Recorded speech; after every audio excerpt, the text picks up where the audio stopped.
Gladys Knight, the Empress of Soul, has always carried herself with grace, dignity, and timeless power.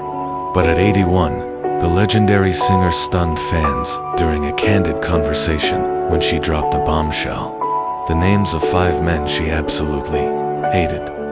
Known for her forgiveness and poise, no one expected her to speak with such unfiltered honesty. These weren't petty grudges. They were stories laced with betrayal, heartbreak, and deep wounds from the past. For decades, she kept it in, but now, she's finally speaking her truth, and the names on her list will leave fans speechless and some heartbroken. Gladys Knight was born on May 28, 1944, in Atlanta, Georgia, into a close-knit and deeply religious family.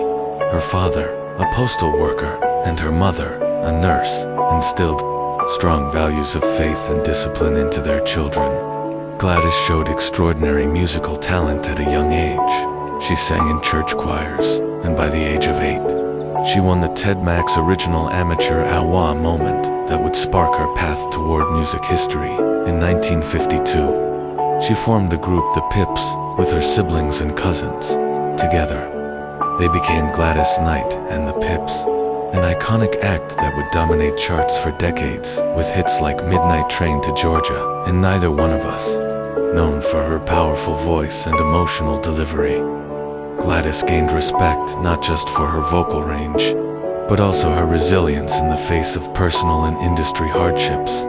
Behind the scenes, though Gladys endured a great deal of pain, relationships, betrayals in business, and the pressures of being a black woman in a male-dominated industry.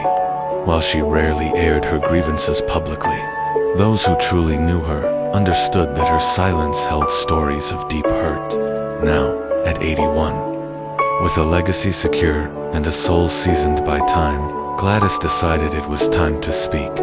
In a rare interview, she named the 5 men who hurt her most, not for revenge, but to unburden the truth. They weren't just strangers or enemies, they were people she once trusted. Number 1. Barry Hankerson. Barry Hankerson wasn't just Gladys Knight's former manager, he was also her former brother. Their professional and personal ties were deeply intertwined, which made their eventual fallout even more painful. Barry, a powerful figure in the music industry and founder of Blackground Records, once played a key role in guiding career, but according to Gladys, things eventually soured badly. The relationship between Gladys and Barry began to crumble over financial disputes and allegations of mismanagement. Gladys, who had built her career on trust and loyalty, felt utterly betrayed when she discovered inconsistencies and questionable decisions behind the scenes. It wasn't just about money, it was about the erosion of something deeper. Faith in someone who was supposed to protect her interests. She reportedly accused Barry of withholding payments and manipulating her bookings, leading to a nasty and very public legal battle. It wasn't just business gone wrong, it was family turning into foe. What hurt Gladys the most was that Barry had once been like a brother. The collapse of that trust wounded her far beyond the courtroom. In later interviews, she rarely mentioned his name, but when she did, it came with a quiet fire in her voice. Even at 81, she has made it clear, Barry Hankerson is someone she will never forgive. Not because of ego, but because of what he represented, someone who knew her vulnerabilities and used them against her. To this day, Barry remains one of the few people in her life she has publicly denounced. When Gladys named the 5 men she hated most, his name came without hesitation. For fans who knew the depth of her grace, it was a startling reminder that even the strongest souls carry scars. Number 2. Les Brown. Les Brown, the charismatic, motivational speaker and former Ohio politician, was once the man Gladys Knight believed would be her forever. Their marriage in 1995 came at a time when Gladys was looking for a partner to share her later years with, someone outside the often brutal world of music. For a while, it seemed like a beautiful pairing, two successful, spiritually grounded individuals who had both known struggle and triumph. But the fairy tale unraveled faster than anyone expected. Within just over a year, the marriage ended in divorce. While Les kept things diplomatic in public, Gladys remained largely silent until years later, when she reflected on the pain he caused. She didn't go into graphic detail, but those close to her say the disappointment ran deep. According to sources, Gladys felt misled and emotionally drained by the relationship. Les, though charming on stage, reportedly became distant and controlling behind closed doors. What hurt most was the emotional manipulation. Gladys, a woman who had survived decades of industry exploitation, felt blindsided in her personal life by someone who preached empowerment yet failed to practice it in their marriage. It wasn't about infidelity or dramatic scandal. It was about emotional betrayal.